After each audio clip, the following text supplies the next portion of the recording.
Students call me Lama Linda, and I lead a Vajrayana Buddhist Sangha called Awaken in Toronto. Today, I'd like to tell you a little bit about the chakras.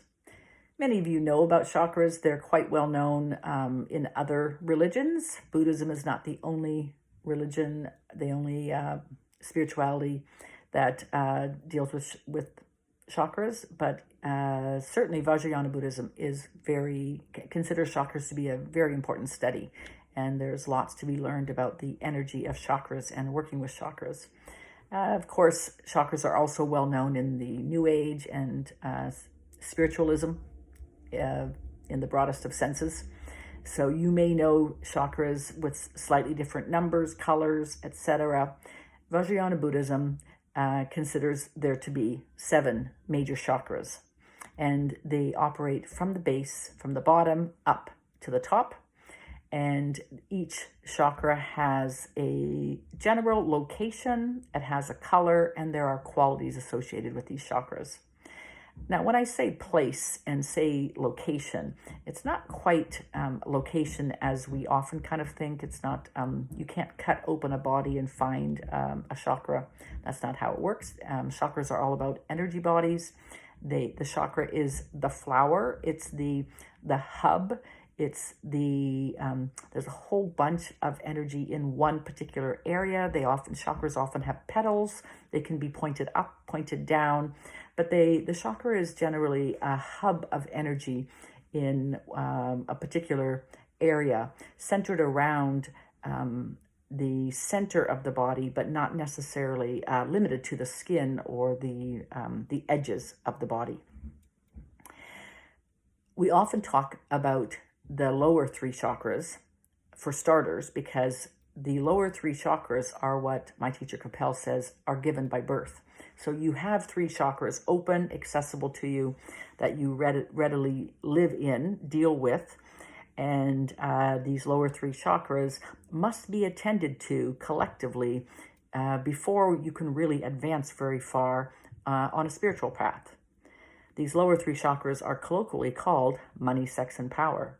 And one must attend to these issues, attend to these qualities, and clear them and make sure they are not causing trouble in your life if you hope to get very far on the spiritual path and open any chakras that are higher and that have even greater development.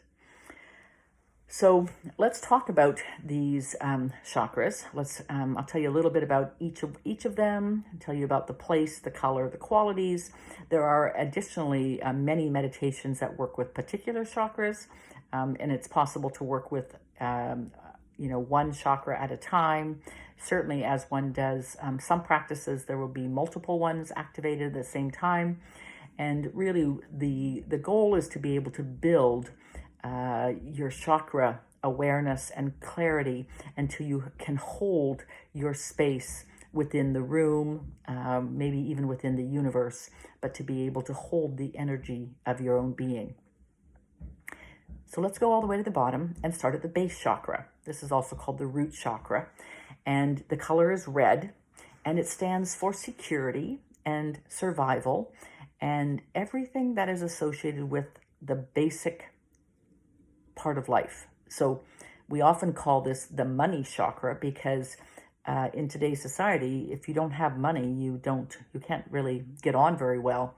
And it's really important that when you're addressing your survival, fear of homelessness, fear of dying from starvation or not drinking, it's really important that you address a basic survival level of security and make sure that you have your money issues cleared as a part of that. The second chakra going up is called the Sacral chakra, and it is located in the belly or the abdomen. It's called the hara in Japanese, and it is the color orange. It is located 4 fingers below the navel, and it is associated with the navel and that region of the sexual genitalia. It's all about the unconscious, your beliefs, and karma from past lifetimes. This is the center of creation and birth influence. Moving up, we have the third chakra located in the solar plexus, just below the breastbone, and the color is yellow. And this is your center of truth, your vulnerability. It's your gut, the core of wisdom. It's your power. Sometimes this is called chi or ki in different languages, and people describe the solar plexus as the real you. This is your feeling center. It may be the spot where you hold feelings. You have a sense of different feelings, but it's a real hub in this solar plexus. So collectively, these are the lower three chakras. They are the money, sex, and power. And these are the ones that one starts with and make sure that these three areas of one's life are clear and strong. And then one advances on up in various spiritual practices, beginning with the heart chakra.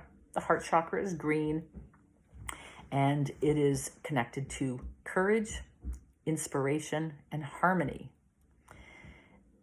This is your love center. It's not connected to the heart organ, but it's really the love center from an energetic perspective. There are vibrations there. There's an energetic being. There are all kinds of practices associated with the heart chakra, like loving kindness, and it's your way of connecting with something larger than yourself. It's not a personal connection. It's not your sense of self in the sense of you being separate, but it's really that sense of oneness and connectedness and interconnectedness with other people. It's not a romantic love. It's that love that connects with all beings, all sentient beings, humans and non-humans.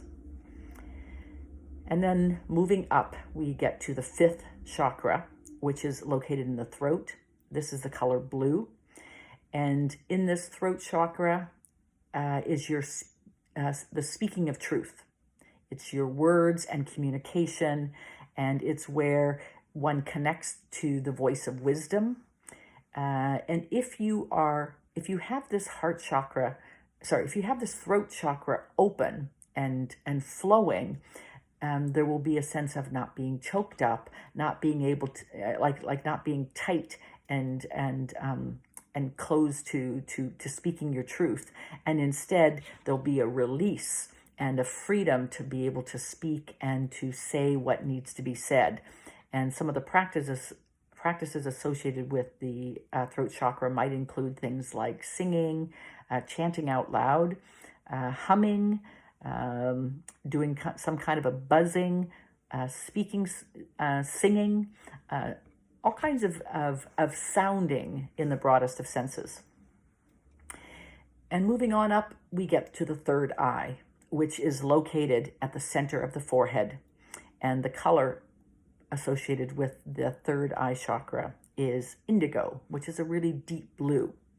Some people have asked me whether I created this third eye mark on my own forehead, and it's actually a skin cancer mark that's been there for the last 10 years, and it just happens to be located in the center of my forehead and reminds me on a daily basis when I look in the mirror of the power of the third eye and the necessity to open the energies of the third eye, because the third eye is inviting us to see beyond the third dimensions. So the third dimension involves senses, using our sense organs, but really when we connect with our third eye, we're able to see without the eye organ.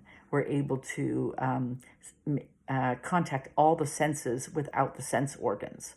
And there's this intuitive way of knowing things that is beyond the traditional way of knowing. And then finally we get to the top of the head, which is the crown chakra. And it includes the space, not just at the top of the head, but it's also 18 inches above the head. All of that is included in the crown chakra. Crown chakra is a bright purple, violet color. It is a chakra with a lotus flower opening up to all that is possible. This is the center of spirituality, the center that is activated in deep meditation, and it's also the center that is activated at death for all people, not just awakened beings. The crown chakra, even if one has not cleared all the chakras throughout one's lifetime, it is thought that consciousness leaves the body through the crown chakra, and it's very important to access awareness of the crown chakra and be aware of it. So at end of life, whenever that comes, one wants to be able to experience the leaving of consciousness through the crown chakra. You might notice that many religions have hats, coverings, all different ways of covering and respecting the top of the head. I'm wearing a red hat, respective of my Namjal lineage as a teacher, and it is a reminder of the crown chakra. So whenever I place this hat on my head, it is a reminder of the lineage, a reminder of spirituality, and a reminder of the interconnectedness and the wisdom of the crown chakra. All of these 7 chakras get activated in Wangkur ceremonies in Vajrayana Buddhism. The teacher, the awakened being, the Lama who is leading the Wangkur ceremony, will do rituals and blessings of each of the 7 chakras in a given Wangkur ceremony. And the Wangkurs are lovely opportunities to really practice the connecting with the various chakras and connecting with the energies associated with that chakra. I hope you've learned a little bit more about chakras and have an interest now to explore some of the meditation practices associated with the various chakras.